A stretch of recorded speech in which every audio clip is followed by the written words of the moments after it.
क्योंकि सभी मेरे बड़े बुजुर्ग, सभी नौजवान साथी, आवाज को सुनती गंगा के समान सभी मेरी पवित्र माता बहनें, छोटे प्यारे बच्चे और मंच पर आसीन सभी मुझसे मेरे छोटे कलाकार, मेरे सीनियर कलाकार, मेरे संगीतकार बंधु, साउंड मास्टर जी और सभी कमेटी के कार्यकर्ता, आसपास से आए सभी मेरे ग्रामवासी, छोटे प्यारे बच्चे, सभी को सुरेश गोला एंड पार्टी की तरफ से और ललिता शर्मा की तरफ से हाथ जोड़ करके राम राम है, नमस्कार। और मैं बहुत बहुत धन्यवाद करती हूँ सभी मेरे बड़े बुजुर्गों का, नौजवानों का, मेरी माता बहनों का, जिन्होंने अपना इतना कीमती समय निकाल करके हमारी छोटी सी पार्टी को यहाँ पर सुनने के लिए आए हैं। और मेहरबान और रागनी का आदेश सुरेश गोला जी ने मुझे भी दे दिया। एक उपदेश भजन आपके बीच में मैं रखना चाहती हूँ और उसके अंदर बताया है कि हम किसी भी सत्संग में चले जाएं, किसी भी जागरण में चले जाएं, कहीं भी बैठ जाएं, लेकिन जहाँ बैठे वैसी भावना लेकर के बैठना चाहिए कि आज अगर हम किसी सत्संग में चले गए और मन में ये भावना है कि हमने तो बस सत्संग नहीं सुनना, हमने तो इधर उधर की बात करनी है, हाँ, और इधर की चुगली करनी है, उधर की बात करनी है, तो फिर वो सत्संग में जाना बेकार है। और कैसे बताया है जरा सुनिएगा, इस रागनी के द्वारा क्या बताया।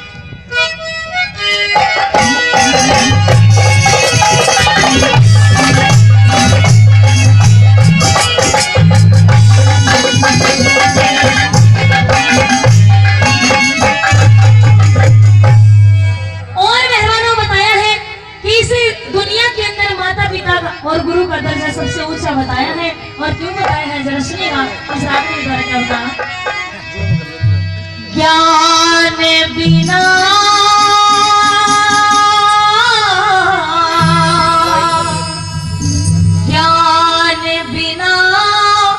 सत्संग में जाके ये गाल बजाना ठीक नहीं।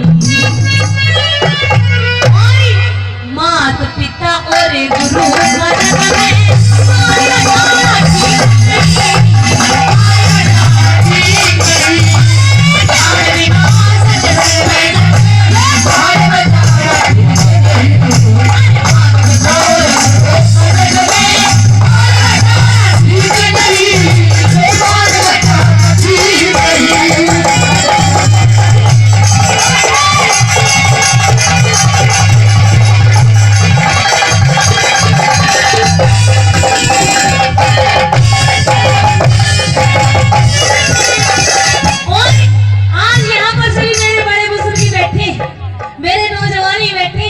मेरी माता बहने बैठे और बताया कि कौन सा बेटा पैदा होते ही मर जाना चाहिए, कौन सी बेटी मर जानी चाहिए, कौन सी स्त्रियां मर जानी चाहिए। अगर बात सच्ची लगे और समझ में आए तो ताली जरूर बजा देना। मैं समझूंगी कि तुम्हें रागनी समझ में आ रही है और नहीं तो नहीं आ रही। और कैसे होती है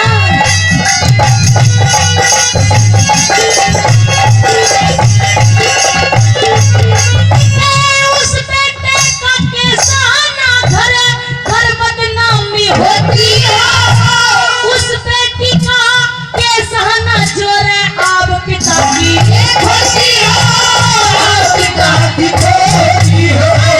उस माता का के सहना जो कुल की नाव डुबोती है उस स्त्रियों का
स्त्रियां मरनी चाहिए। और बताया दूसरी गली के अंदर अगर कोई यहाँ पर एक नंबर का शराबी बैठा हो तो मेरी बात का बुरा ना माने, और अगर वो मेरी बात का बुरा मान भी जाए बेचारा तो आज से और अभी से दारू पीनी छोड़ दे, और छोड़ भी नहीं सकता तो कम कर दे। हाँ वही नहीं छोड़ सकता तो थोड़ी बहुत कम कर दे। मेहरबान ने बताया कि जो नशेबाज होते हैं ना बेचारे, वैसे उन्हें ये नहीं कह सकते कि हम बिल्कुल वो गलत होते हैं। नशेबाज की कैटेगरी होती है कि जब उसने नशा नहीं कर रखा तो उसे कोई कितना ही पीट लो, कितना ही मार लो, कुछ भी कह लो, चुपचाप सुन लेगा। और जब नशा करके आएगा तो सारी भड़ास निकाल लेगा कि तन्ने मुझे ये कहा, तन्ने मुझे ये कहा। तो मेहरबानों ये नशेबाज की बात होती है, और नशेबाज से के यारी के दोस्ती, और कैसे बताया दूसरी गली में।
फलाने तीर्थ पर जाऊंगा, चारों धाम की यात्रा करूंगा, जीवन भर तू न कुकर्म करे, पाप करे, और फिर जाकर के तू यात्रा करेगा, अपने पाप को धोएगा नहीं।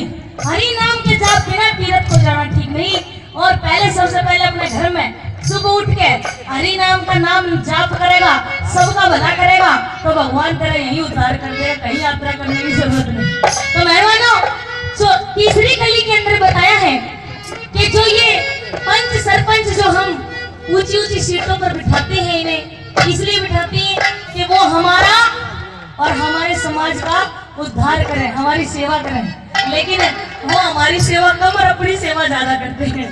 तो किस तरीके से बताया है, क्या कौन सा ये दोस्त मर जाना चाहिए जो कहते हैं ना कि सारे दर्दमंद मिलते हैं, काम के लोग मगर चंद मिलते हैं, और जब मुसीबत का वक्त आता है तो सबके दरवाजे बंद मिलते हैं। दोस्त इसलिए बनाए जाते हैं, ये यार इसलिए बनाए जाते हैं कि मुसीबत में काम आए, लेकिन जब मुसीबत में कोई यार काम नहीं आए तो उससे दोस्ती तोड़ देनी चाहिए। और कैसे बताया तीसरी गली अंदर